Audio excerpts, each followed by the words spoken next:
Another great episode of Chasing Liberty with Jake, teamed up with Looking Forward with Jess. Thank you for joining us here today on this blustery, windy, rainy, kind of crappy day here. Tuned in. We got lots of good stuff to talk about.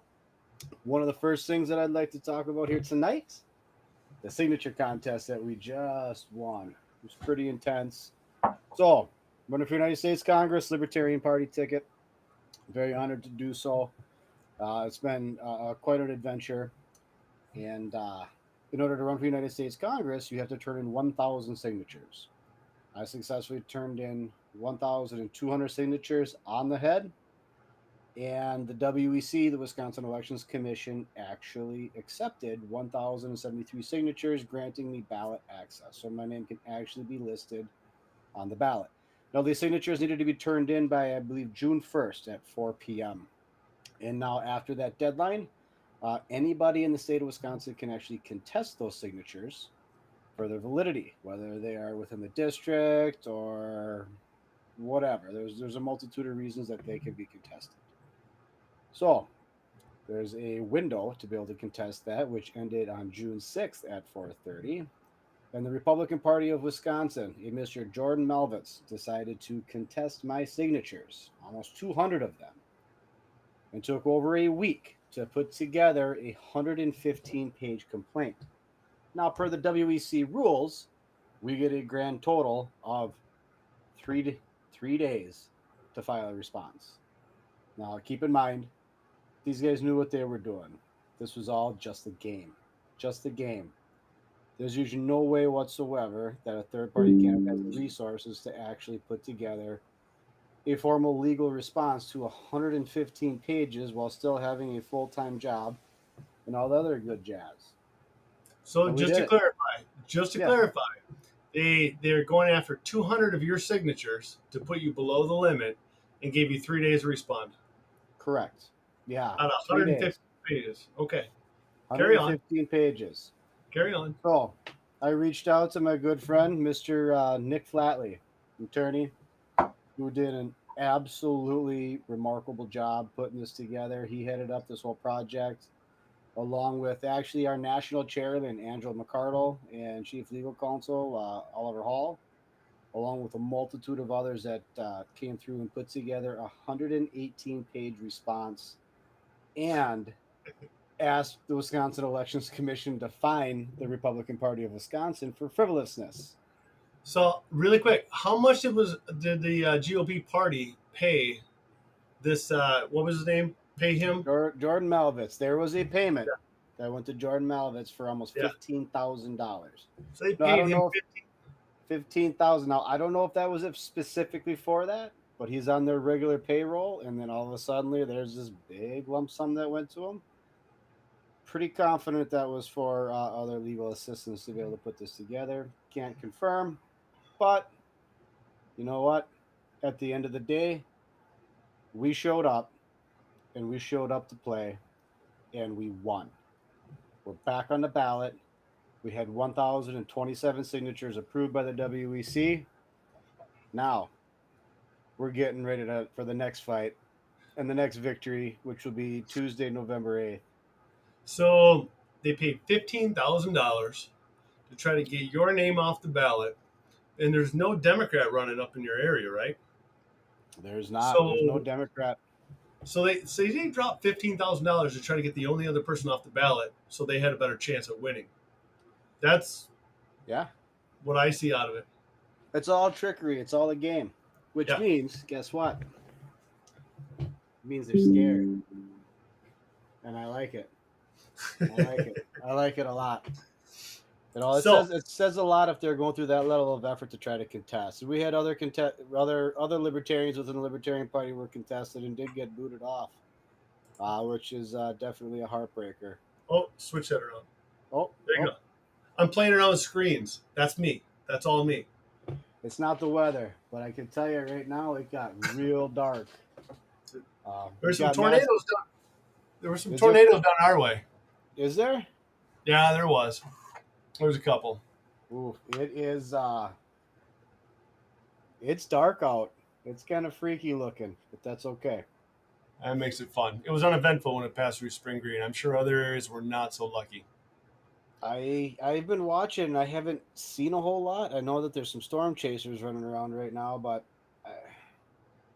I just don't want my greenhouses to blow away. Save the greenhouses. I don't anything else. It's fine.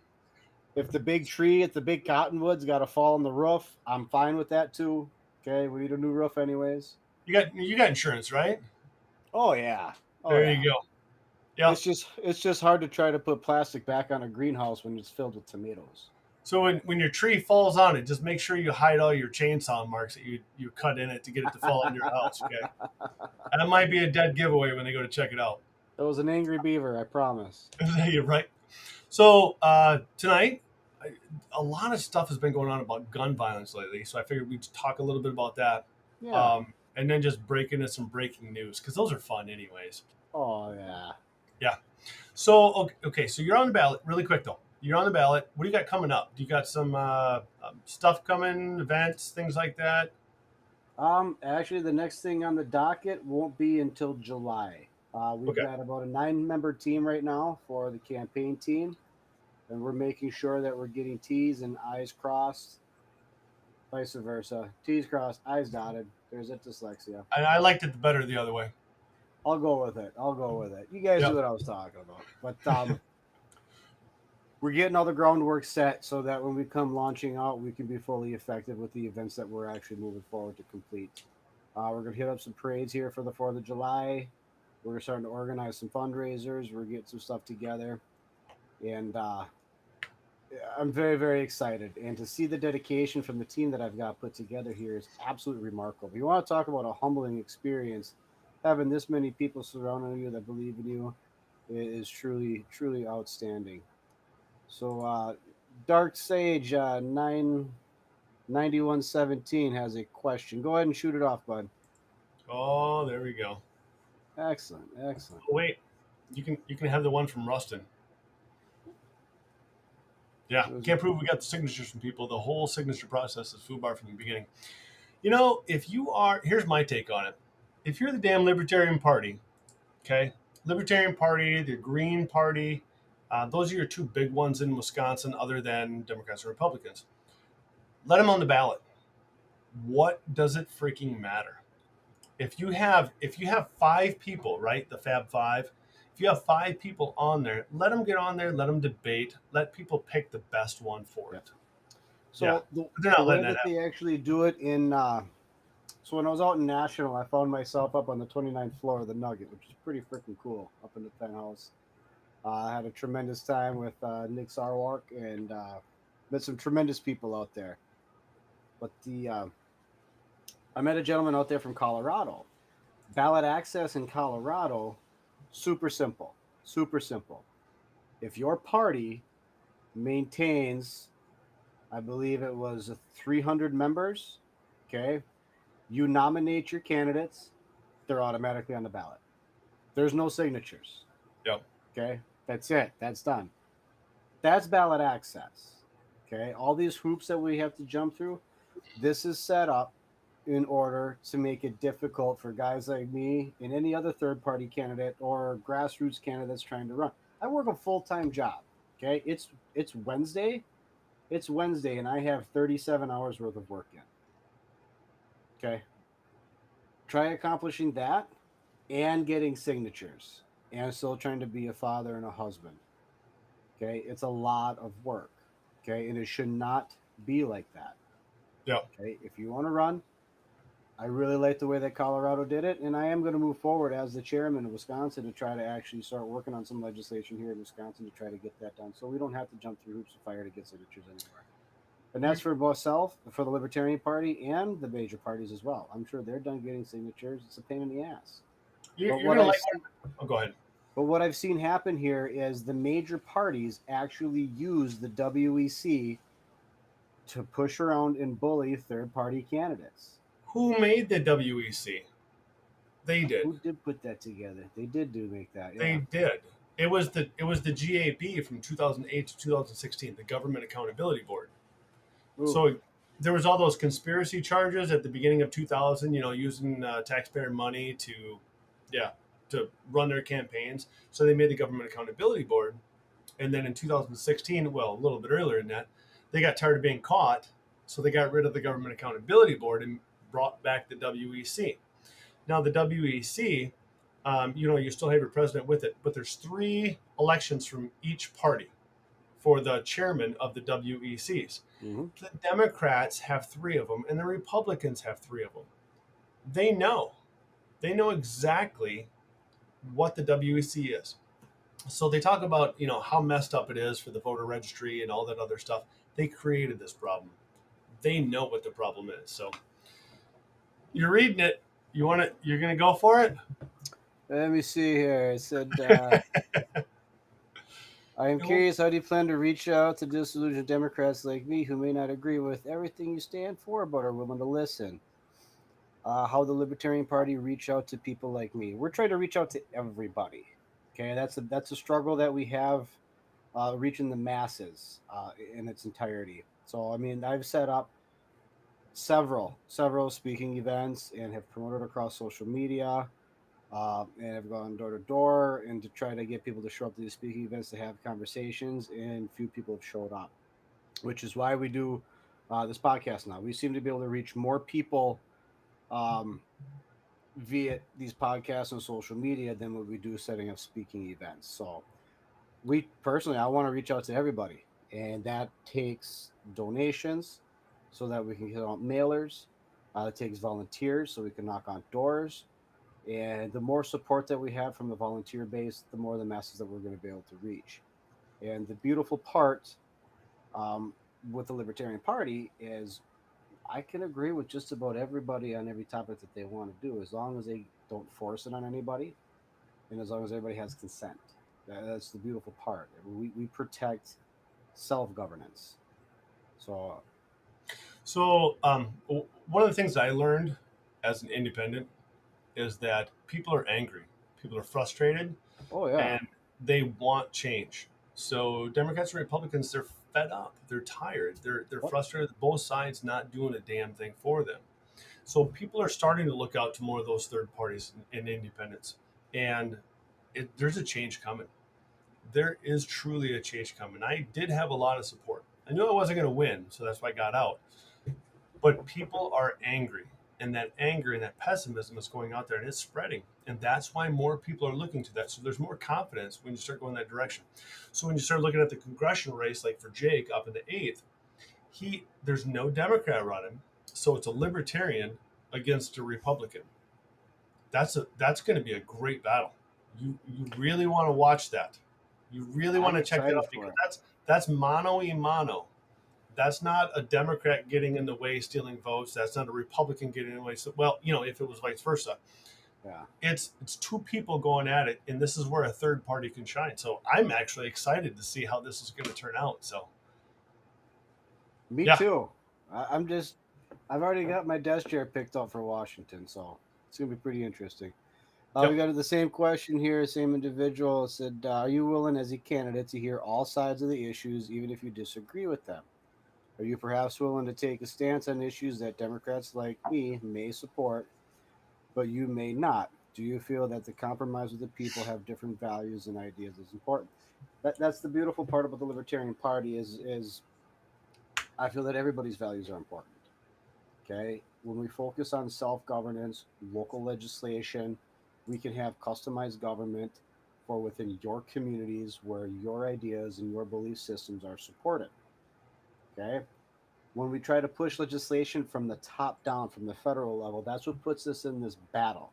So now we've got right versus left that keeps battling it back and forth. Well, how about we scratch that whole battle? Okay? We put the wealth and prosperity of this nation back in the hands of the people. Okay? And what you choose to do within your community, that's what you choose to do within your community. And that's as far as education, that's as far as retirement, as far as literally everything. The policing, the protection of schools, all of that can be done within our own communities. It doesn't have to come from the top down. When it does come from the top down, that's when we have to fight. And they want us to fight each other. So instead of us actually sitting down, having a conversation, finding actual resolutions for what works best for our communities, our government forces us to fight this right versus left battle, and it's tearing the country apart. Okay, I want to listen to everybody's issues, and I do.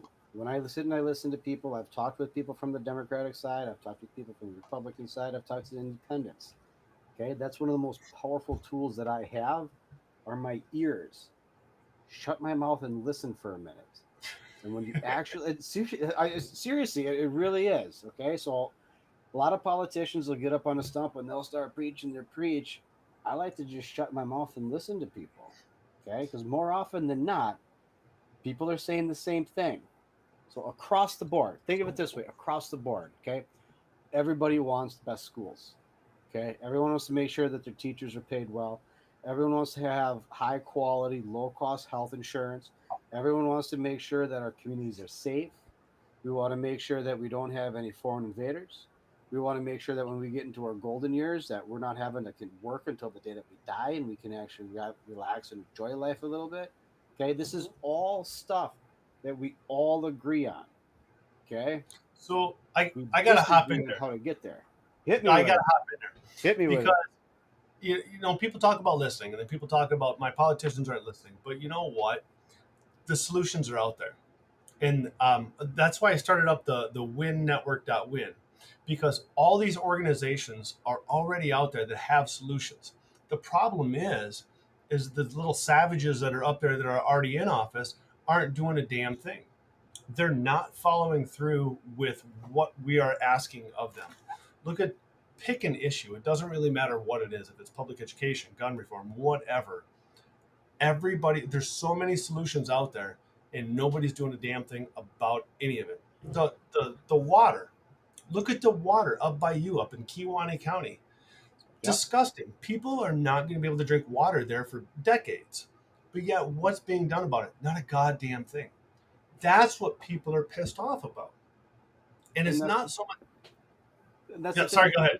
Go ahead. It's just that the government continues to prove itself over and over and over again to be an inadequate tool for those resolutions. Yeah. Okay. When I say it comes back to falling back onto the people, we can figure this out. Okay. The government is not the result. The government more often, a government solution more often than not, is worse than the problem itself. Okay. It gets wrapped into bureaucracy, and you have experts who aren't really that experty trying to solve problems. Okay, if there's anything whatsoever that 2020 has taught us with the pandemic and what we're seeing right now with the inflation and the government control of our dollar, and the government is not a solution. They can't fix stuff. The government was put in place to defend liberty from the federal government was put in place to defend our individual rights from the encroachment of a state government. If we can I think pool they our could. resources, what's that? I think they could. I just think they're reactive. They are reactive. Absolutely. And this is where, when the libertarian talks about building communities, this is what we're talking about. Okay, any and all issues that we need to solve, we can solve here with our own communities. Whether it's hunger, whether it comes to the coronavirus, we can handle this stuff ourselves. Okay, we don't need big daddy government, top down situations to tell us what we need to do. Okay, if you believe that the government is resolved, now you're counting on corrupt bureaucrats. They have proven that they are filled with corruption over and over and over again. Now, don't get me wrong, okay? If our government was filled with benevolent and virtuous individuals, we'd be having a different conversation. But they're not benevolent, they're not virtuous, they're out for themselves. So even if we do pass a tremendously good program that would have awesome impacts within our communities, that corruption and that bureaucracy is going to destroy it and rob we the people every single time without fail. Okay, Yeah. good ideas are destroyed by our bureaucracy and our government. Okay, it's not that, and I understand these programs are intended to be able to help people. I want to help people too. That's why I've got my farm. But instead of counting on the government to do so, I'm simply going to do it. I'm going to handle it. Every time I ask those words and why shit wasn't getting done, and why problems were still there, my three words. If you've never heard it before, it's follow the money.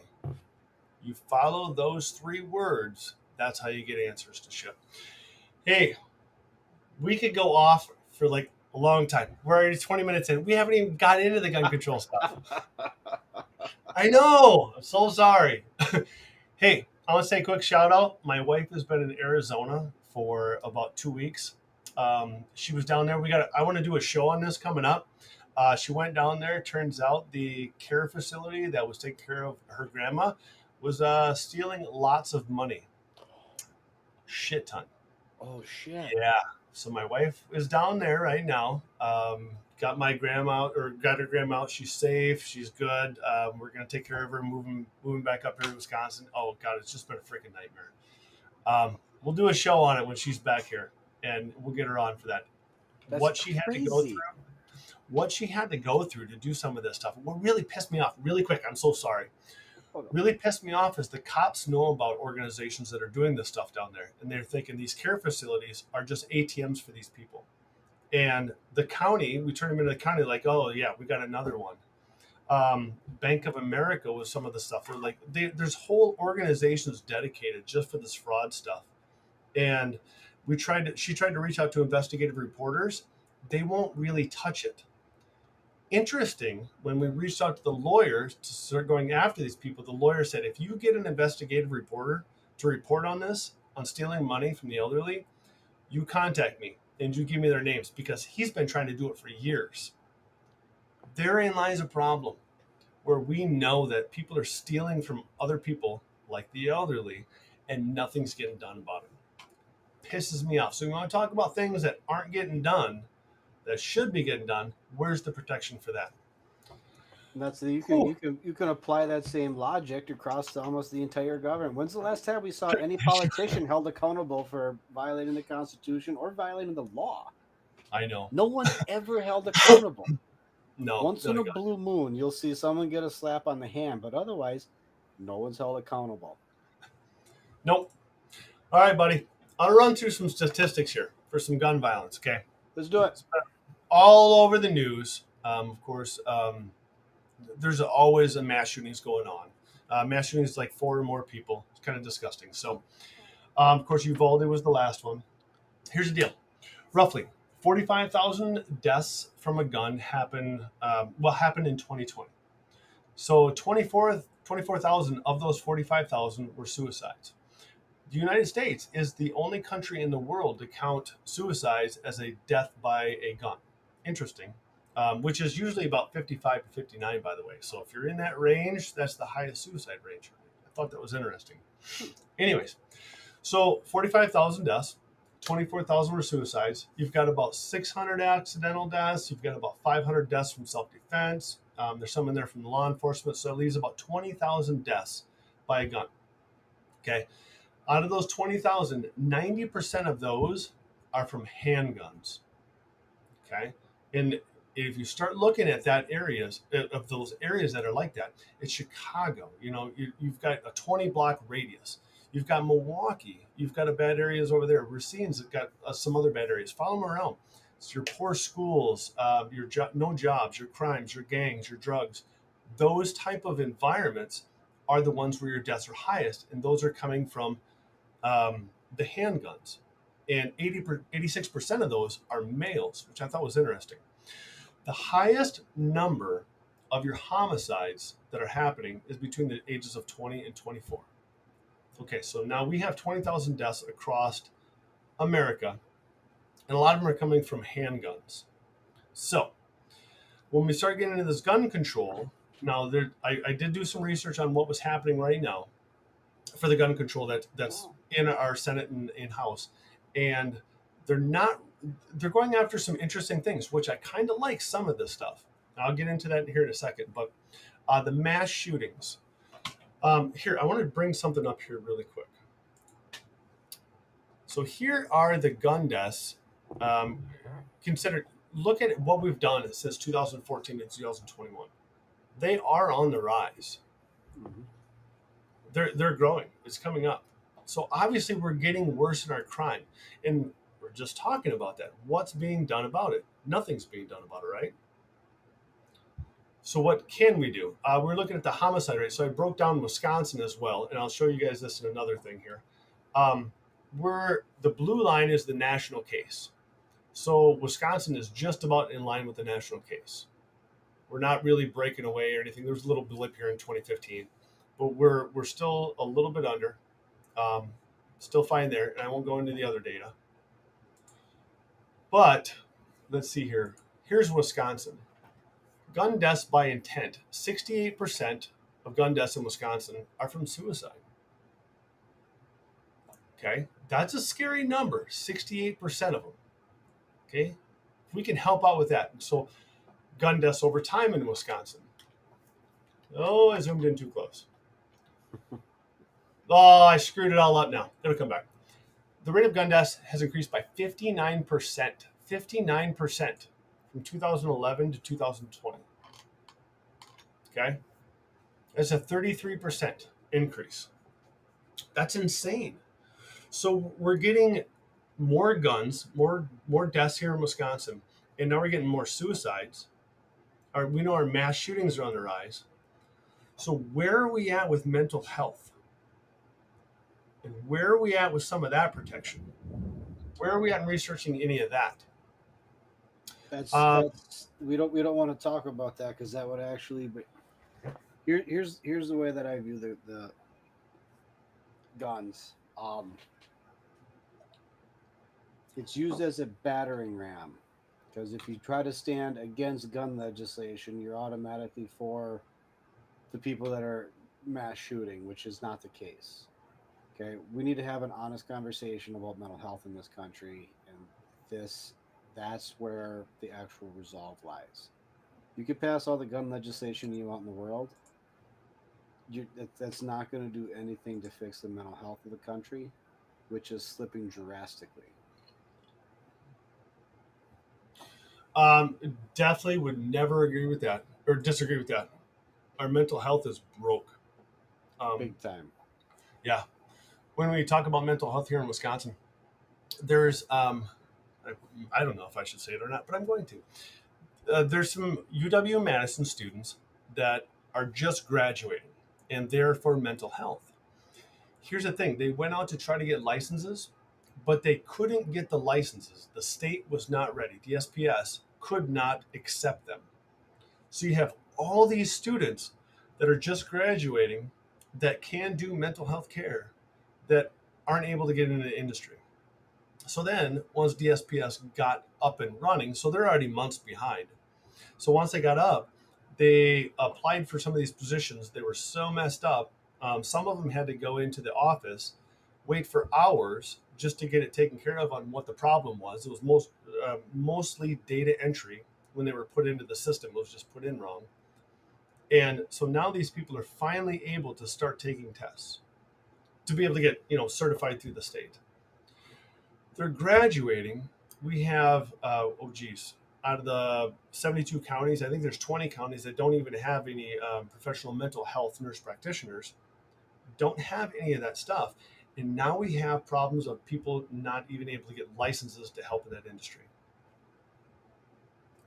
Where's the solution? The solution.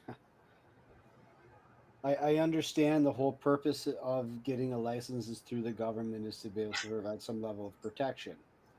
And I keep reverting back to the model of the Better Business Bureau. Okay, that is not affiliated with the government. And to be affiliated with the Better Business Bureau, there's certain requirements that you must meet. So there are private enterprises that would at least provide to you as a consumer a specific grade or a certain level of protection to the mental health provider that you would like to go and seek. But at the end of the day, when it comes to actually taking care of some mental health, um, we can just lend a listening ear from time to time. Right? There's a lot of time with people that are depression and anxiety that if you just, like I said before, stop talking and listen for a little bit and love thy neighbor, uh, you can definitely cross some bridges and help people. You don't always have to be a doctor. Do we need medical professionals? Absolutely. But this is another case in point to where the government is actually hindering the process and hindering the avenue of getting there to the resolve than it is anything else. So if there's a way we can streamline that process or get it to actually be effective would be wonderful. Because we need a lot of it. We need a lot of mental health support. This is what I do with here on my farm. We still have 20 veterans a day that commit suicide. A lot of them with guns. That's something that's very, very close to me, and we're not doing a very good job with that. And we're not sitting down and having an honest conversation. Just like you were saying, what's the holdup? Why is it a holdup? Do we need more resources there? What needs to happen? So when you make it into District 8, you're going to hire my dumbass to work for the state so I can make a program to write it so everybody that graduates is already in the system. They can log on, set up, they have an account, and boom, they can take their test.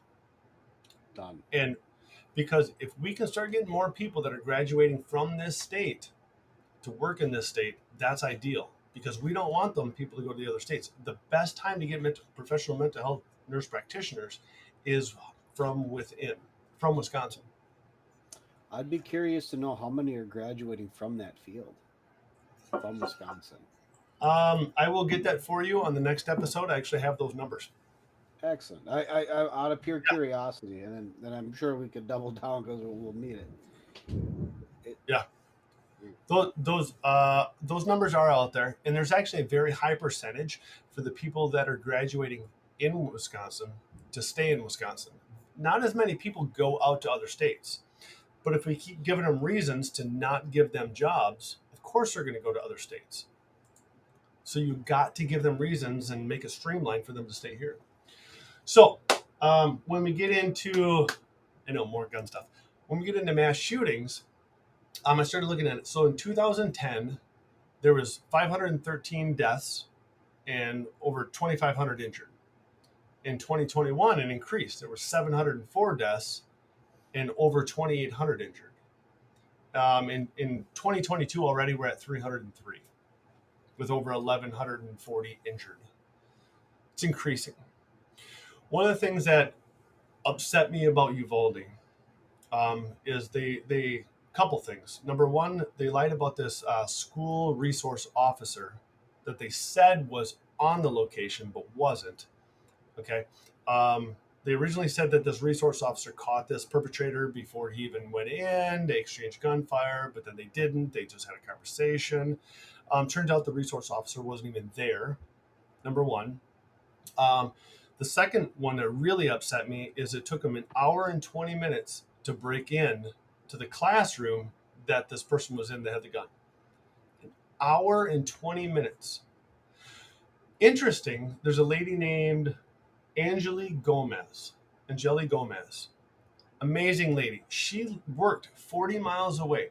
She heard about the shooting. She drove back to the school, wanted to get in. She was thrown in handcuffs. Bitch screamed so much that she was able to get out of the handcuffs. They let her out. And then she took off for the school. She went in. She rescued her two kids plus another kid that was friends of them and got them out of the school. That she lived that far away and she rescued kids after she was put in handcuffs. They were tasing parents. They were macing parents. Yeah. If it wasn't for the Border Patrol, I don't know. The Border Patrol is the only people that went in there. That was a horrible, horrible reaction to a school shooting. People were pissed off because Columbine waited 20 minutes. I don't remember what Supreme Court decision it was, but the police have absolutely no constitutional requirement to actually protect you. They don't have to go in. Right. They just say no. Guess what? It's not happening. It's It really takes like- a rare. It takes a rare breed of person. It takes a rare breed of person to step in a line of fire. Yeah, Period. I know what you're talking about. It was right around 2008, 2010-ish or something like that. And Yeah. I don't know that I don't know remember the Supreme Court decision, but there was a Supreme Court decision that said police officers have no constitutional. Ooh, that was a big thunder boomer. I can hear that wind over here, buddy. Yeah, it's that was a big thunder. That was a lot of thunder. Oh, there's thunder. Yeah, at least the wind stopped. Oof. So, Oh, really quick, that Uvalde one, that was horrible. I think what happened in the reaction. Now, also in Texas, Duncanville, over in Texas, somebody just brought a handgun into a like a summer camp. This person entered this facility. I just got it on my phone today. Entered this facility, was shot in the lobby. Didn't hurt anybody, didn't get anybody, but he tried to go into the class where the kids were, but it was locked. He tried to go into the gym. The police were there in 2 minutes. When they heard about it, they entered right away, and they ended up shooting this guy. That's awesome. That's a great response. Yes, exactly. But So in regards to the protection for our schools, okay, everyone wants a one-stop shop resolve. That's not the case. So when I speak a lot about customized government and localized legislation, it's because the security that is needed in our schools here in Southern Dora, Wisconsin, happens to be different than the security that is needed in downtown Chicago, which is different than, say, Boulder, Colorado, which is different than Alaska, which is different than Honolulu, Hawaii. We need to have school boards and parents working directly with local law enforcement to provide an actual protection plan if this happens. Okay, there's things that we can do. We can have school resource officers that are there and armed. Maybe more than one is needed. I don't know. That's a decision for the parents to be able to come up with.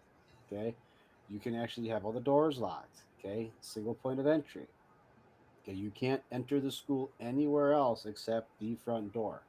You have to go past the office. You have to go past that school resource officer. If you need to get out, that's different. In case of fire, you can get out of the doors. You just can't get into any of the doors. So there's a multitude of things that we can do to help better protect our schools, none of which, none of which comes from the federal government. Okay, solutions come from local communities. a lot. Well, federal government, they are supporting a lot of that stuff. You can get a lot of money for that. There's a lot of security things that schools can get money for from state and federal for exactly what you were just talking about. So yeah, a lot of things are to be done there. So that's great. You're right onto it. So when I say that we can work with that in our local communities, I'm assuming that our government hasn't inflated our dollar by 96% and also isn't robbing us of 40% of our income, and we already have the resources to be able to handle this locally. There you go. Okay, so I There could you go. probably start off with that. I mean, so what we see right now is so much of our money is being robbed, and our government's control of the money has inflated our dollar to the point to where we don't have the resources to do it, and we have the trickle down economics where we have to count on the federal government to be able to do stuff, and that's a very very scary position to be in, because these guys are not the cream of the crop. They're not the smartest in the country. They happen to be the best fundraisers. Okay, those with the best message aren't the ones that are getting elected. Those that are the best fundraisers, they're the ones that are getting elected. Okay, so that puts us in an even scarier position when they start actually writing legislation because, again, they're fundraisers. They don't have the best policies, they don't have the best solutions. If we, the people, are left up to our own devices, actually left free, okay, we can come up with the solutions to protect our schools no matter how that school is designed. And we can actually provide a better education as well. That's the Well, it whole idea. I think it was over in Sun Prairie or DeForest over in that area. Maybe it's Columbus. They got a 21-year-old Republican that got in on a special election. 21-year-old. He obviously doesn't know what's going on. Maybe he's a nice guy. Maybe he's a great person. Maybe he's got the best drive in the world. You betcha. But when he gets in there, he's not going to know what the hell's going on. He Is was this elected because of the R that was behind that name. is this for school board? No, this is a representative. I think it was one of the House. I can look him up here and find Really? out. Yeah, and he ran under a special election, got in. He was not the right person to represent people. Maybe a good person, maybe, but definitely not the person. Hey, really quick, the Uvalde guy. I know this is the Texas shooting. Interestingly, about this guy, okay, he posted and users turned him in online. He had said everyone in the world deserves to get raped. Okay, he was streaming on a service called Yubo. It was a online streaming service for gaming, and he was streaming on there talking about a school shooting. He was turned in. Okay, he's got all these pictures online of all these guns and making people famous if they follow him. All these things that this guy has on his social media account, and nothing happened. But yet, but yet, people can get blocked for saying "Let's go, Brandon," or going after COVID stuff. Herein lies a problem. Our social media people need to be held accountable for some of this stuff. They're letting this go. Mm-hmm. They need to go 100% after. agreed. I'm sorry. That's just the way I feel. I know that's regulation, but fuck it.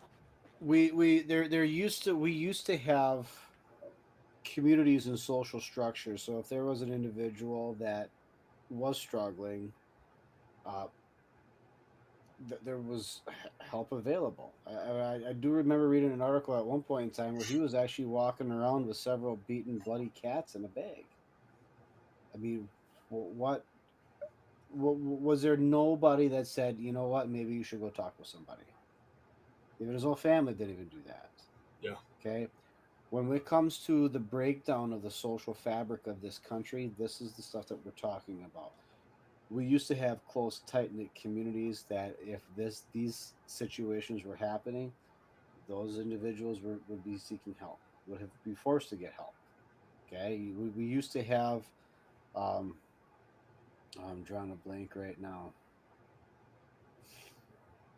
Involuntary commitment. There's the word. We used to have involuntary commitment. I mean, if you're walking around your town and you're showing off a bag of bloody beaten cats, well, I mean, maybe you should go and talk with somebody for a little bit. Okay, if you're so blasting on social media that you're going to be shooting up school, maybe you should be talking to a professional for a little bit. I don't. It terrifies me giving the government that level of authority because it can be used back against us. But we as communities need to be able to come together and identify individuals that need help and say, hey, let's get you some help. Okay, if it's Well, coming from within our communities and we can guide them to some professional services that are within our communities to get the help, that's a solid step.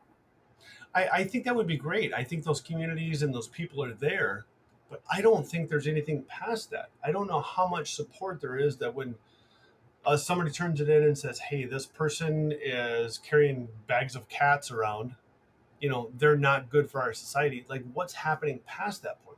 I think there's great people out there, but where is the support to protect them from, when they say that, when they turn somebody in? I don't think that part's there. That's what I'm scared about. I understand, and that's the thing. So we are on a path right now to actually providing solutions and coming up with something that works within communities. And you're not going to find that coming from any Republican or Democrat. Dear God, no. That, No that's way. that's the biggest point that I would like anybody to take away from this entire conversation is that Republicans and Democrats are going to utilize this and utilize guns to fundraise. So the Democrats are going to come in. We need gun control. Help support us. Give us donations so we can take guns away. The Republicans are going to come and say, well, we're going to need to save the guns. Give us money. It's all about the money. Okay? It's not about actually finding a solution. It's not about coming to the table and saying, hey, we have some serious problems that we need to address. And because no one, not one Republican and not one Democrat has come to the table to actually have these conversations and actually find some solutions, and they just keep kicking the can down the road. Now we're seeing those numbers go up. So, on that, here's what's interesting. So they have that the Senate has 10 Republicans and 10 Democrats. It's supposed to be bipartisan, right? That's going to put this new gun control bill through. So here's what's on the table. But it's interesting because they're talking about this stuff. And I want to make this mark. It's June 15th, 2022. Here's what's on the table.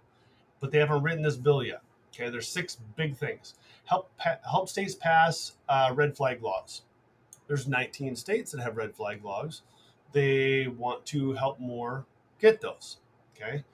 Number two, billions for mental health to help out mental health clinics and school safety. I like that one. I think that's great. Okay. The third one, the boyfriend loophole. So they can't get a gun if they're charged with domestic abuse. The fourth one, trafficking and straw purchasing. So the illegal sales of weapons to somebody that should not have a weapon, which I saw up in Two Rivers when I was up at the gun show up there. Fifth one, enhanced background checks between 18 and 21 years old. They're not going to do anything with age, just enhanced background checks from 18 to 21. And then they're going to clear up who has licenses to sell weapons. Those are the big six things that's on the table right now for the one that they're talking about in the Senate. Now, going back to what you just said, Jake, how much of this bullshit are they actually going to try to push through? Because this isn't written yet. This is all talk. So I want to see out of these six things, I'll address this weekly on what they're going to do. And I'm going to keep bringing it back to the local communities or where this gets resolved. Thinking that the federal government can pass legislation of any sort and make an impact on this, it's simply not going to. What I like it to? Absolutely. Nobody wants to see any of these situations happen. But I just don't feel that it is an actual resolve. We've passed gun legislation before, hasn't made a difference. And I can tell you right now, if more gun laws were the answer, Chicago and LA and New York would be the safest cities in the United States of America. And that's simply not the case. It's actually made things worse. So, and I hear the argument all the time, gun laws only affect the law-abiding citizens, and I think that is true. And yeah. Why pass new bills? Why not fix the old? Yeah, you're right. If it's not working, why? So I don't think the last gun bill that was passed was like 1998, if I'm not been a mistaken. while. It's been a while. Actual bill, yeah, but there's been some stuff that's been pushed through by executive order, like the bump stocks and stuff like that. Yeah. But, I mean, so what did that bump stock ban solve? Nothing. Well, they outlawed assault rifles. What was it from? Oh, geez, 94 to 2004. Is that right? Yeah, 1994 to there was 2000. an Yep. actual assault weapons ban, a Yeah. full on assault weapons ban, and it solved nothing. Yep.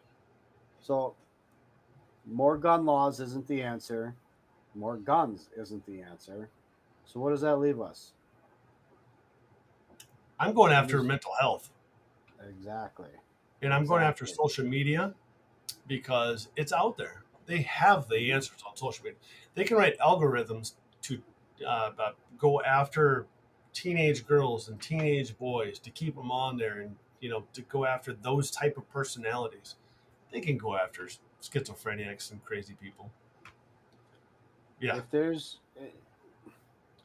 one of the biggest things I struggle with the red flag laws is how that could be used to weaponize an individual and have their guns taken away before due process. I understand the thought behind it. If someone's struggling, I get it. I get the rhyme and the reason. But I also see how that could be used as a weapon because I've been in that situation where the law's been used to preemptively take my weapons away when I did nothing at all. Nothing. So speaking of weapons, I want to hear about one thing here. When you were in Chicago, how the hell did you get a knife pulled on you over a piece of pizza?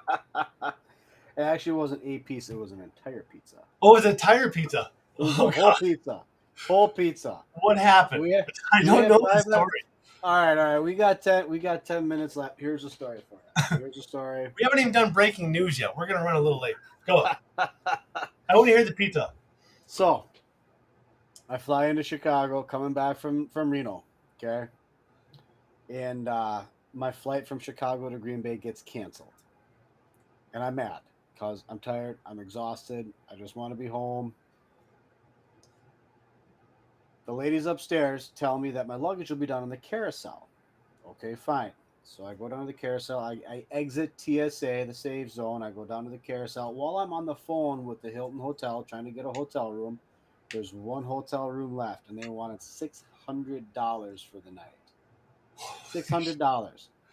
So now, while this lady's explaining to me it's $600 and all this other, I'm mad. I can't find the carousel. Turns out my luggage never even made it to the carousel. Okay.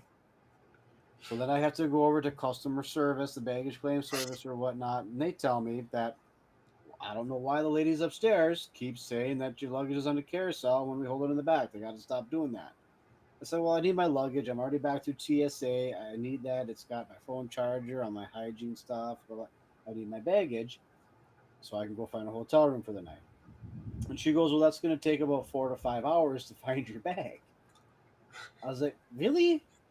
You've got to be kidding me. I'm like, you know what?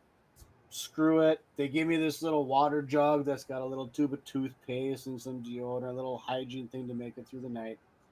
But I still have no cell phone. No phone charger. So I finally find a cheap hotel room because I don't want to spend a whole lot of money. It's 15 miles away, which wasn't thinking. 15 miles away in Wisconsin's 15 minutes down the road. But in Chicago, 15 miles is over an hour drive. Yep. So now my cab ride's $100 to get there. That's awesome. And I was like, you gotta be shitting me. I should have just gotten a more expensive hotel room and stayed closer because now it's costing me so much more. Yeah. So I get to the hotel, and the hotel's rough. The hotel is rough. I mean, they must have sold pizza. So get to the pizza. Oh no! They don't. They didn't sell pizza. The Pizza Hut was right down the road, like 3 blocks down the road. And my phone was almost dead, so I shut my phone off and left it in the hotel room. And then walked to the Pizza Hut to get their Domino. I forgot which one it was. But and this is like midnight, 1 o'clock in the morning. It's late. So I'm walking back with my pizza, tired, exhausted, no shower, no hygiene stuff, no cell phone. And I'm walking through this little alley here to get back to the hotel room, and I hear a voice go, I think we should have that pizza. No. And tonight's not the night. No, it's not. He goes, I think we should. And all of a sudden he pulls out a knife. And it just so happened at that same exact time he pulled it out, a police officer drove by and flipped his lights. It was like perfect timing. I was like, oh. And so I'm standing with my pizza, angry because I just want pizza and a shower and to go to bed. And I can tell you right now, there was 3 of them. I'd fight for that pizza. He's stealing my pizza. Yep. And the poor police officer goes, I would just recommend not coming out in these parts of the woods at this time of night. Right. Gotcha, bud. Yes, sir. Yes, I'm sir. going back. Yeah, I'm going to go back to the hotel room with my pizza, and thank you. Yep. Thank you for being Johnny on the spot there. Maybe I want to ask Neil and Scott about the pizza at the Libertarian State Convention with me. That's a whole another story. All right. Just some breaking news. All right, we're going to plow through this stuff. All right, breaking news. UK is burning billions and billions of dollars of wasted pandemic gear. Okay, they're just burning it. They don't need it anymore, right? Interesting. On May 27th, the U.S. extended their tariff exemptions on medical products from China due to COVID. UK is burning all their shit. And here we are saying, all right, let's release the tariffs so we can buy more from China. I'm betting if somebody picked up the phone and called, they could get some pretty free stuff, maybe pay for shipping.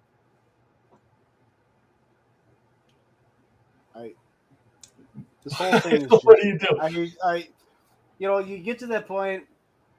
So I've been running this campaign now for 17, 18 months, and I find myself regularly saying that the government can't be that stupid. Yes. And they keep raising that bar over and over again. I know. I'm like, Kelly's late. That wasn't a challenge. Okay, that wasn't a challenge. I know. Yeah, And I know. zero accountability. Nothing will happen. I was astonished when I read that, and I was like, "Oh, okay, UK's burning their ship." And then, like the next news feed, I was like, "Wait a minute, why is the US doing that?" I thought that was interesting. Hey, really quick on pandemic, Special Olympics has dropped the vaccine rule because they were threatened by $27 million in fines. So they were Nice. saying that everybody needed to have their vaccination card, but Yeah. it's in Orlando, Florida, where Governor DeSantis is. Yeah, DeSantis said, "Nope, that's not happening. We're going to give you $27 million in fines if you keep this up," and they backed down. Weird. I know. Weird how that works, right? I know. Let's get into the next one. Inflation. I want to know what's going up. Well, we know everything, right? That's everything. Gas within a year, Oh. 48.7%. These are week old data, too. So this is Yeah, probably yeah. even higher. Fuel oil is up 106%. You deliver propane. Yeah. It's going up. It's getting insane. Food, 10%. Electricity, 12%. New cars, 12.6%. Used cars, 16.1%. Rent, 15%. I have All something. while all while Joe Biden brags about how wages have gone up by 2%. That's awesome. Come on. Yeah. I here's what I see. The 2022 election, the Democratic Party is just cruising for a bruising. They, You they, know they what? really are. They truly are. And now, here's what I can say. The Republicans are going to come in a great big wave. Okay? They're not going to have a supermajority. They will have a majority. And you're going to create another 2 years of a complete stalemate when the inflation is still going to climb, still Yeah. going to crawl. No one's going to do nothing. I'm a firm belief that we are probably on the brink of a full economic collapse here. Give it time. Because Just give it because they time. want to let it fail so they can win even more. They're going to use us as collateral damage for their political agenda. Yep, I know. absolutely. I absolutely see it. Yep. When we talk about rent, we got to talk about this another night. But at least 238 federal lawmakers are also landlords, and 37 senators own between 13 and 48 million dollars in either insurance or real estate sector. When you have that amount of money and that many people in landlords, you are not going to get any legislation or any help in your rent. Rent's going to keep climbing up. Nope. Keep an eye on trailer parks. Go ahead Mm, and do the research behind trailers, which are shooting up in price, and so is rent. Yeah, yeah. that's what's I scary. and then as soon as you're into those trailer parks, they jack up the rent on that lot, and most of the people within the trailer parks are on fixed incomes. And you couple that with the massive inflation that we're seeing, you are creating a lot of homeless people. You are. Okay. And now, the cherry on top. Okay. I'm having some disgruntled issues right now here with Door County. I was actually offered to have there's a little resort down the road from where I am right now that has little cabins, that behind that there that people stayed in, so on and so forth. Well, I think they're trying to build a gas station, so they want to tear these cabins down, but they wanted to actually donate these cabins. But because they are less than 700 square feet, Door County does not allow them to be a livable dwelling. So you would rather have people homeless than let them live in a space that is less than 700 feet. Well, that's interesting because how does like Madison just started up their little tiny homeless shelters, and those Mhm. things are 70 square feet. I mean, these things are Tiny tiny. homes. Yeah, tiny Yeah. homes. So how do they get by with it? But yeah, you can't. Where's your loophole? I'm thinking it's the local legislation. Actually, I think this is a Door County specific legislation. Okay.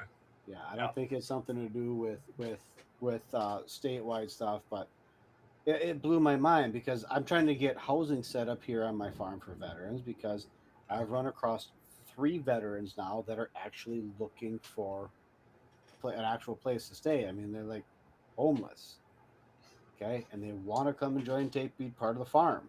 If I So, had some place for them to stay, they could come, they could get food, they can get their entire lives back in order.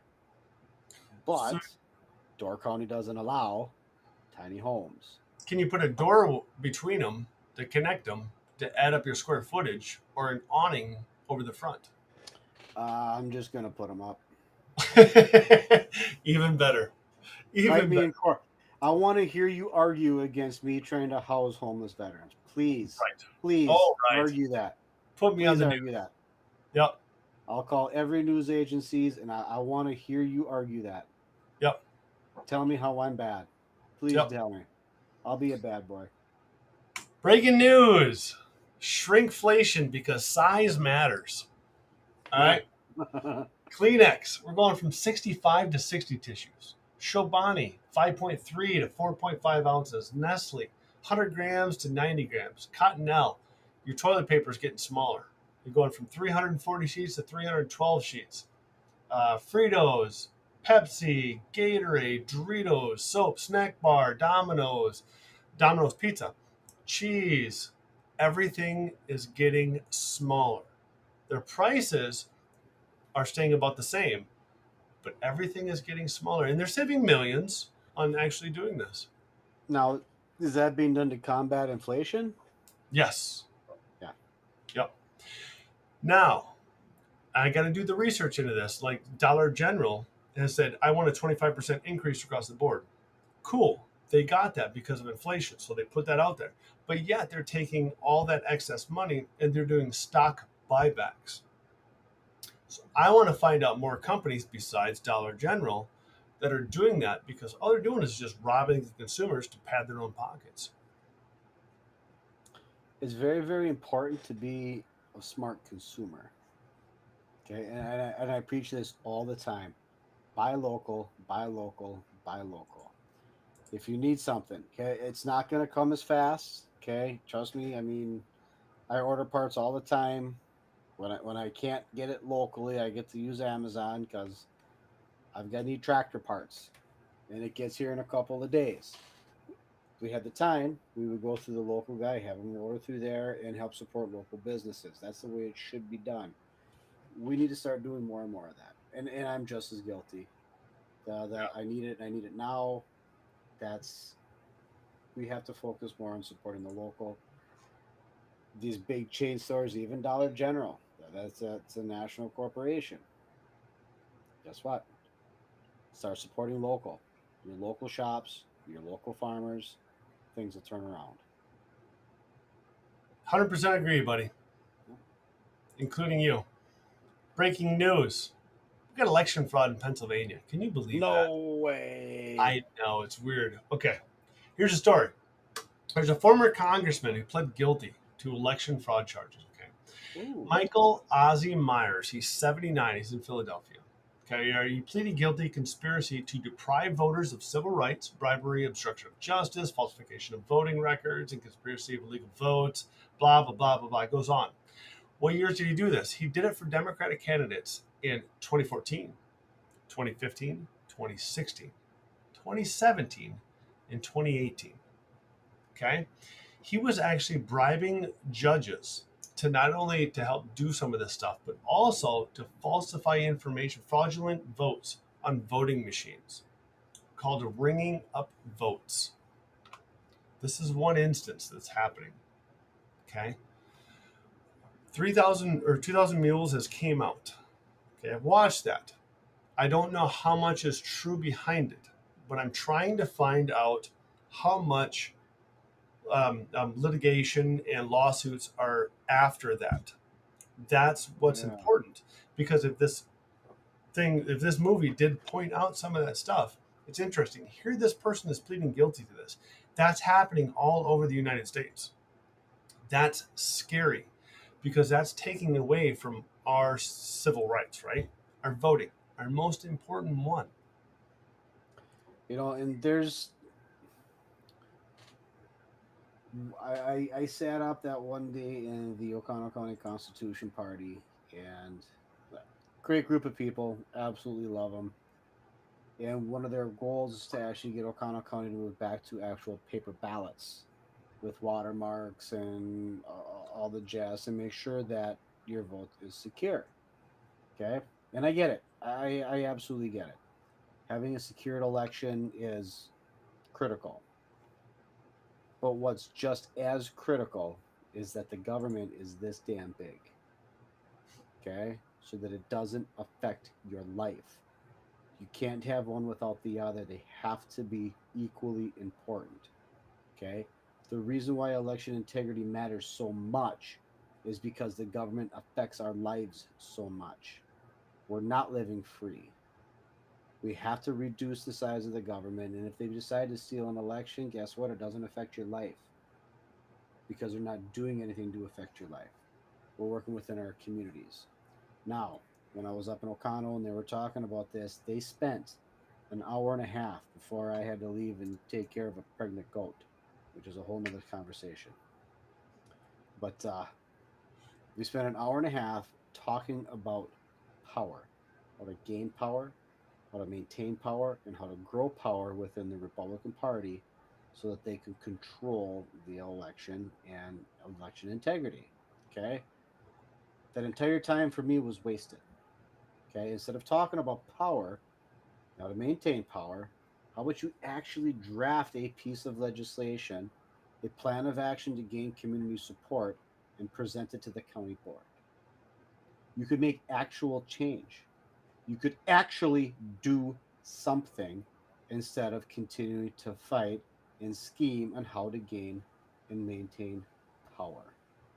But this is what happens when you have that two-party system is you first have to be in power in order to do anything. So your first objective in a two-party system is to get power. And it is cutthroat. It is cutthroat to the point to where you're spending $15,000 to get candidates kicked off the ballot. Cutthroat.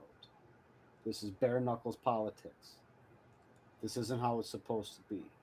This is supposed to be the battle of ideas. This is supposed to be the best ideas win and the country continues to move forward. That is progress. We've stopped progress because of the battle. We've stopped progress because we no longer listen. Okay? Yeah. Sorry for my rant. No, no, no, you're good. You're exactly right because look at the lame duck. You were talking about the lame duck that's coming up. Yeah. When the Republicans win, because they're Yep. going to, Yep. there's going to be a 2-year hiatus of lame duck. Joe That's what's Biden. happening. Joe Biden's going to veto every single thing they throw at him. We've been, Nothing's going to get done. yeah, So okay, so we have a big red wave. Woo! Now what? Now nothing, what? nothing. Nothing. Same So thing then that that happened brings. here in Wisconsin. Yep. Yep. You're We're just going to keep spinning our wheels. Okay, if we are going to change anything whatsoever in this country, it will never ever come from Republicans or Democrats. It will come from independents. It'll come from third parties. But we are the only ones that want to actually sit down, listen to all views, even if I disagree with it. If I disagree with your view, we specifically say uh, principles over politics for a reason. I'm here to defend the Constitution of the United States. So if your views fall within the Constitution of the United States, I'm going to defend them whether I agree with them or I disagree with them. I am following the Constitution of the United States. I'm placing my hand on that Bible and I am taking an oath to uphold and defend the Constitution of the United States. If we don't have elected individuals that can do that, they do not deserve to be there. And what we see right now, over and over and over again, is all of our elected bodies are packed tight with self interested individuals that have been bought by corporations, period. follow the money. There it is. And that's why the country's broken. Oh, oh, geez. How much Uh-oh. was it? I know. I think I actually wrote it down here earlier. We were talking about gun stuff, and Ron Johnson popped into my head, and I said, "Hey, I wonder what Ron Johnson's going to vote on that." And I looked into it. Oh, here it is. He has gotten from the NRA almost $1.3 million. Wow. Yep. NRA is investigated right now for $35 million illegal campaign contributions to 6 senators.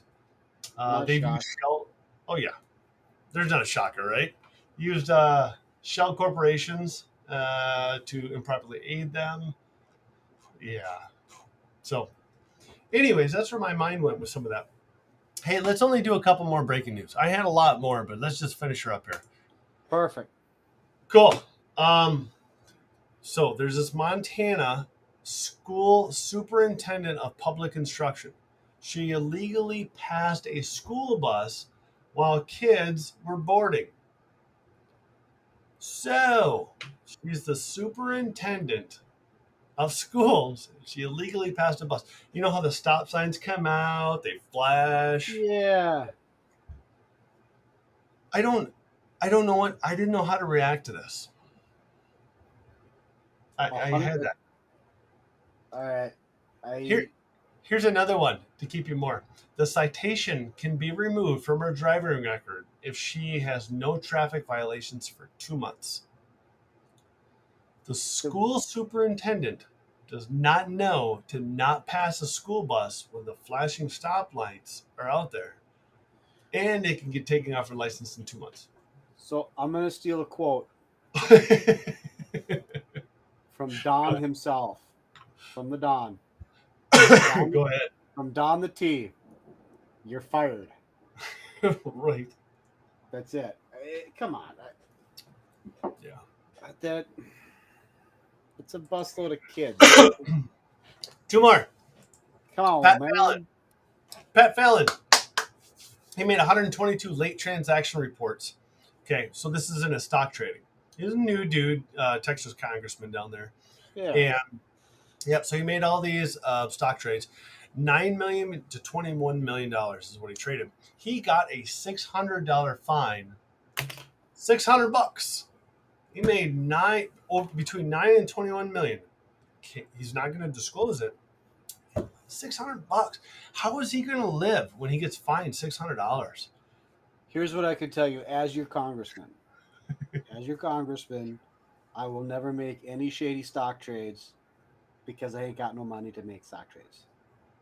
Real simple. $600 in a fine. That's the equivalent of Hillary Clinton's $8,000 fine or whatever it was for that Steele dossier. That's a joke. Yep. This is what when I talk about politicians and people not being held accountable, that's it, right there. You can actually get fined more than $600 on your taxes a year if you don't file them in time or if you're late on paying them or something like that. Yeah, those are our rules. That's not their rules. Well, they made the rules. Isn't that fucked up? Messed up. I know, right? We're kicked off of Facebook first time. Oh no! Stop trading on congressional knowledge. The StockK, STOCK. Stop trading on congressional knowledge. That is out there. They passed that they're supposed to be doing this stuff, and they're not following their own rules. They don't care. Why would you care when you make $9 to $21 million? They care about a $600 fine. Nobody cares about that. There's no accountability across the board. We've got all these laws that are set up to be able to protect the American people, and we continue to elect individuals that refuse to stand up and say enough. Okay. Now, as being a lone libertarian in Congress, am I going to be able to legislate a whole bunch of stuff? No. But I can definitely get you more details on the crooks that are there. You shed a whole lot of light on that. I can definitely stand in the way. Okay. Joe Manchin is a perfect example of how powerful one person is standing in the way. I can be that guy. I'll be that guy. And Wisconsin's going to swing the other way before too long. Republicans are burning bridges. Democrats are burning bridges. But yeah, we've been in lame duck for almost 4 years. I'm still of full belief that the Republicans and Democrats work together. The whole battle of them fighting each other is all for show, in order to keep the facade up that they're actually working for us. They're not. Okay, that's why we call them Republicrats. They are working together. When the cameras aren't on, guess what? They're out to lunch with each other. Turn the cameras on, they're fighting with each other. It's all a joke.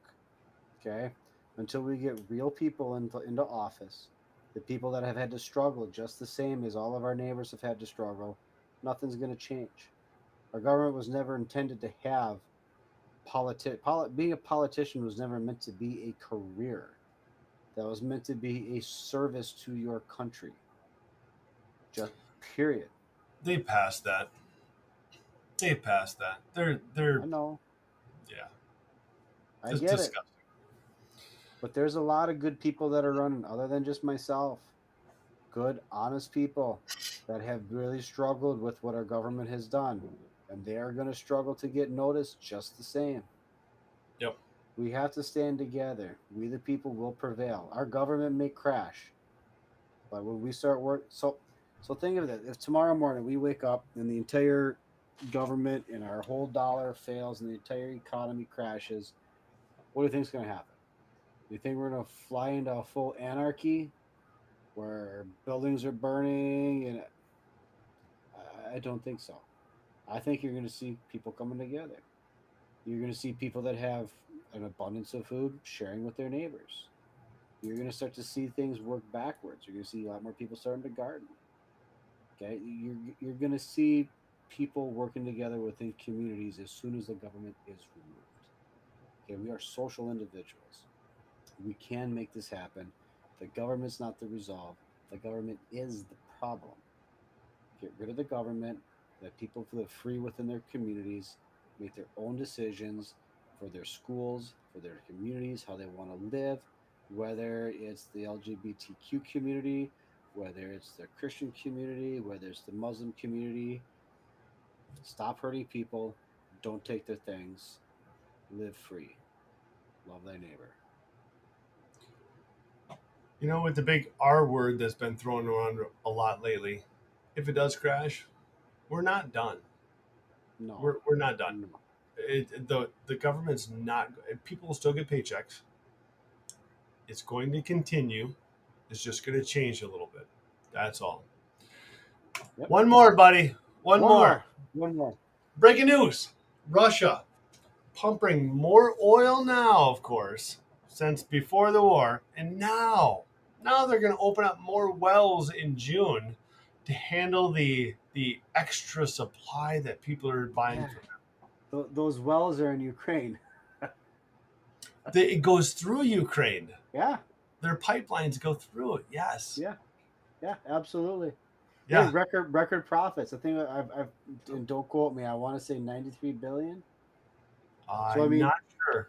I think I heard this on the radio on the way home. So I don't know the exact number, but Russia has actually seen record profits for their oil. Yep. All these sanctions didn't affect them one bit. They're making more money now. Yeah. Yes. Yeah. And what happens? We embargo, not we, Joe Biden embargoed Russia. We're suffering. They're making more money. They don't give a crap. We're not contacting Venezuela or Iran or anything else to try to pick up that influx. We're suffering. I believe he did reach out to Venezuela and to OPEC. Well, OPEC he did. Yep. OPEC he did. Yep. I don't know about Venezuela. I thought he went down to try to schmooze Venezuela as well. I'll look into that. Kamala? Maybe he sent Kamala. Maybe. I will research that one. I think Venezuela. I think he reached out to Venezuela to pump some more as well, because heaven forbid if we do that here in America. Anybody know in the chats? I've been paying attention to the chats. Anyone in the chats? Well, I'm sure somebody will know. I'll find out. That's a good thing for me to research. Yeah. I had more, buddy, but man, there was so much catching up. It's been a while. It has been a while. And I tell you what, it's real good to be back. Yeah. And we will be live every Wednesday at 7 p.m. You can follow us here at Chasing Liberty for Jake on Facebook. You can also follow us on YouTube. And where else are we located on? Oh, geez. The Looking Forward Facebook page, which is the old Jess Hisel for governor. There's like 4 or 5 social medias everywhere. That's I good. mean, if you're We're seeing going to this get, somewhere, yeah. Come back and follow us next week. We'll have some good stuff, some more breaking news, and some more highlights of the campaign events that we got rolling. I do want to say a special thank you to the entire legal team that stepped up to help me for this. Angela McCardle, Nicholas Flatley, and all of the all the paralegals that put that together for my signatures. You guys are rock stars. I can't thank you enough. Thank you, and I'm really excited for this campaign. We have some extraordinary individuals on this team that are very, very motivated and highly skilled. And how blessed am I to be able to have a crew like this? I really, really am. So I thank you all. I love you all. And we will definitely see you all next week. and I'm just looking at it right now. This is on Telegram for Looking Forward. We got Chasing Liberty with Jake on YouTube. We got Looking Forward on YouTube. We got Looking Forward on Facebook. We've got Jess Hisel on Twitter. We've got Win Network on Twitch. And we're getting more next week. We'll put this up on websites too. You can live stream there. Um, if you have ideas, shoot them out to you. I'm an independent, a libertarian, having a conversation, just trying to make a damn difference because everybody's disgusted with what's going on. We're tired of fighting amongst ourselves. Uh, Just talk about it. You're not going to be able to talk with everybody. Absolutely not. Not everybody's going to be able to do that. But let's at least have conversations. So, One of the most annoying things that I hear from politicians right now is those same old battle cries. We've got to beat the Republicans or we've got to beat the Democrats. How about piss off? Okay, that is not a how about help the solution. people? I know. I know. That's how disgusted everybody is, Jake. Everybody is disgusted in that exact same thing. Help the people. But Yep. yet they aren't. They only care about their own power and their own money. So there's a change coming. I see it. And we're here for it. In fact, we'll lead the way. Good luck to you, buddy. Next week, same bat time, same bat channel. Same time, same channel with some same great topics. Different topics. Different topics. Same great conversation. I'm starting to hit that wall of exhaustion. That 3:30 wake up is sneaks up on a guy. Thanks for hanging out with us, Jake. Thank you, Jess. And you all have a great night. Take care.